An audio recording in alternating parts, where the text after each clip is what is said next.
স্ত্রীকে দোয়ায় রাখো, রাগে নয়।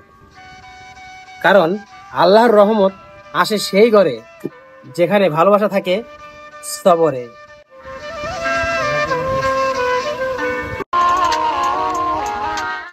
কুকুর ভাত খেলে রাত জেগে পাহারা দেয়, কিন্তু মানুষ ভাত খেয়ে তোমাকেই ধোকা দেয়। বন্ধু হোক বা চাচা, বিশ্বাস মানুষই ভাঙে, পশু নয়।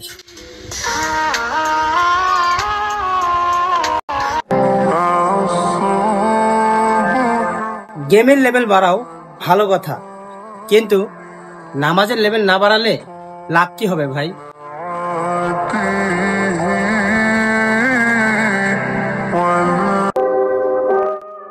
আজকাল খারাপ জিনিস ভাইরাল হতে সময় লাগে না। একটা ভালো কথার পোস্ট দিলে মানুষ স্ক্রল করে চলে যায়। মানুষ হাসির পিছে দৌড়ায়, শিক্ষা পেলে পালায়।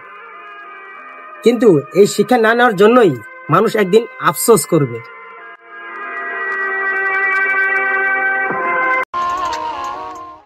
নদী কখনো তার নিজের পথ ভুলে না, কিন্তু মানুষ কিছু টাকার জন্য নিজের রক্তের সম্পর্কই ভুলে যায়। নদী শুকিয়ে গেলেও পরিচয় রেখে যায়, আর মানুষ শুকিয়ে গেলে মুখটাই ফিরিয়ে নেয়।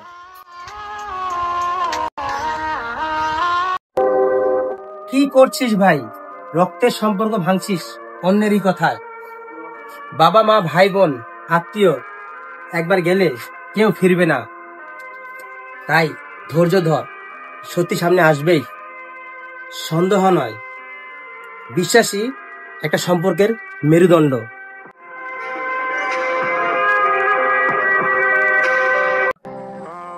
সবাই ন্যায়ের কথা বলে, কিন্তু নিজের সাথে ন্যায় করা অনেক বড় কাজ ভাই। প্রতিদিন অন্তরের বিচার করো, আমি কি সত্যের পক্ষে আছি? নিজেকে ফাঁকি দিয়ে কখনো শান্তি পাওয়া যায় না, কারণ আল্লাহর কাছে সবকিছুই স্পষ্ট। হে আল্লাহ, আমাদের ন্যায় পথে রাখো, সত্যের পাশে দাঁড়ানোর তৌফিক দাও।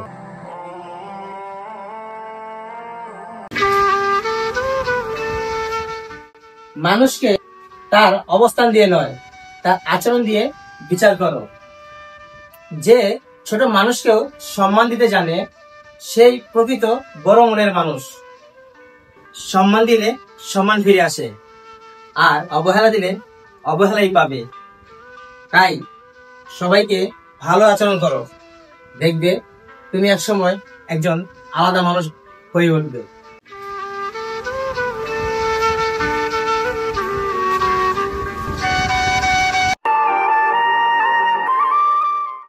জীবনে কষ্ট মানেই আল্লাহ রাগ করেছেন এমন না, বরং তোমায় গড়ছেন আরো শক্ত মানুষ হিসেবে। তাই ভাই, ধৈর্য ধরো, ইনশাআল্লাহ শান্তি আসবেই।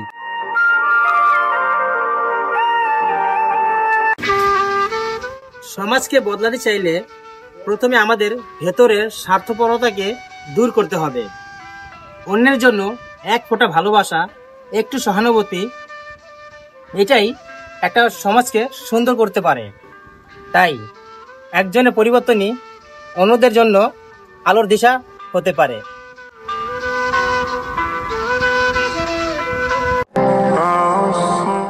সময় বদলেছে, কিন্তু সত্য বদলায়নি।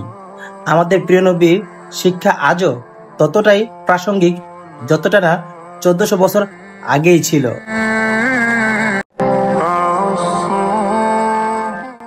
তুমি যেখানেই থাকো, তোমার কষ্ট আল্লাহ জানেন। রোদে পুড়ে ঘামে ভিজে তোমারই পাঠানো টাকা শুধু নোট নয়, এটা হলো এক মায়ের হাসি, এক বাবার শান্তি, আর এক পরিবারের বেঁচে থাকার স্বপ্ন। সেলুট জানাই প্রবাসী ভাই।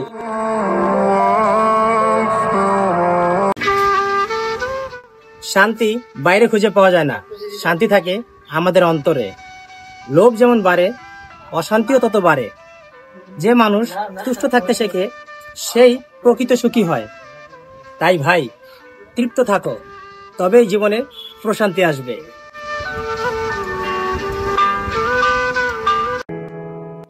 গরু দুধ দেয়, তবুও মানুষ তাকে কেটে ফেলে। আর মানুষ হাজারো শিক্ষা পেয়েও শুধু মানুষের সাথেই প্রতারণা করে। প্রাণী কষ্ট দেয় না, বরং কষ্ট দেয় এই আমাদের মতো মানুষেরাই।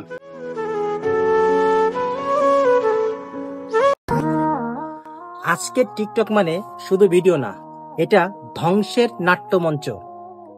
মেয়ে ছেলে, ছেলে মেয়ে, বৃদ্ধ নাচতেছে সবাই এক অদ্ভুত নেশায়, যেখানে লজ্জা হারায়, চরিত্র বিক্রি হয়, আর সম্মান হয় ট্রেন্ড।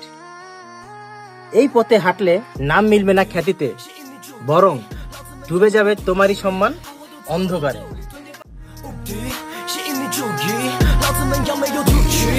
আজকের এই টিকটকের দুনিয়ায় আমরা হারিয়ে ফেলেছি লজ্জা, হারিয়ে ফেলেছি ভয়, হারিয়ে ফেলেছি আল্লাহর কথা।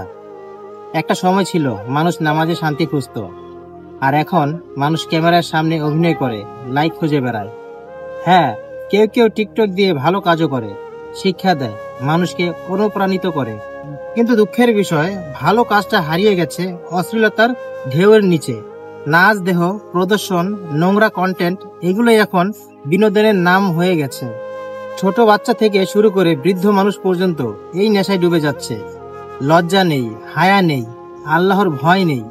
যেখানে এক সময় কোরআনের আওয়াজে সকাল শুরু হতো, এখন মোবাইলের রিংটোনে ঘুম ভাঙে। আর আমরা ভুলে গেছি জীবনে একদিন শেষ হবে, সেই দিন লাইক, ফলোয়ার বা ভিউ কাউন্ট হবে না। আল্লাহ দেখবে তোমার কাজের হিসাব। তাই তুমি এখনই থেমে দাঁড়াও। তুমি যদি ভালো কিছু করতে চাও, করো, কিন্তু এমন ভাবে করো যে আল্লাহ খুশি হন, মানুষ নয়। মনে রেখো ভাই, দুনিয়ার ভিউ দিয়ে জান্নাত কেনা যায় না। তাই ভাই আমি বলবো, ফোনের স্ক্রিনের সামনে নয়, সেজদার মাটির সামনে নিজেকে বড় করে তোলো। কারণ যেদিন চোখ বন্ধ হবে, সেদিন শুধু তওবাই তোমার পাশে থাকবে, টিকটক নয়। আশা করি আমার কথাগুলো আপনাদের ভালো লাগবে। আর যদি ভিডিওটা ভালো লেগে থাকে, অবশ্যই লাইক, কমেন্ট, শেয়ার করে আমার পাশে থাকবেন আর আমাকে উৎসাহ দিবেন এরকম নতুন নতুন ভিডিও উপস্থাপনা করার জন্য। ধন্যবাদ সবাইকে। ভালো মানুষ হতে ডিগ্রি লাগে না, লাগে সুন্দর একটা কোমল হৃদয়। যে মানুষ মানুষের কষ্টে পাশে থাকে, সেই তো প্রকৃত মানুষ।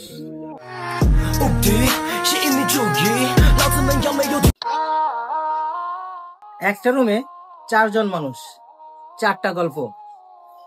কেউ মোবাইল ফোনে হাসে, আর কেউ একা একা চুপচাপ বসে থাকে।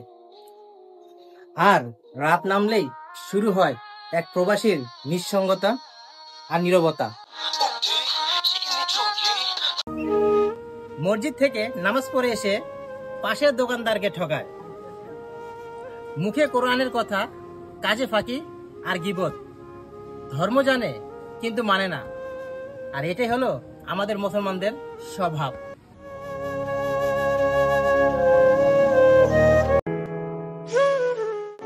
গীবত, ঝগড়া আর অশ্লীল ভাষা, এটা যেন আমাদের সমাজে ক্রমাগত বেড়েই চলেছে। সঠিক সময়ে সচেতনতা বাড়াতে না পারলে তাহলে আমাদের সমাজটা একদিন অন্ধকারে ডুবেই যাবে।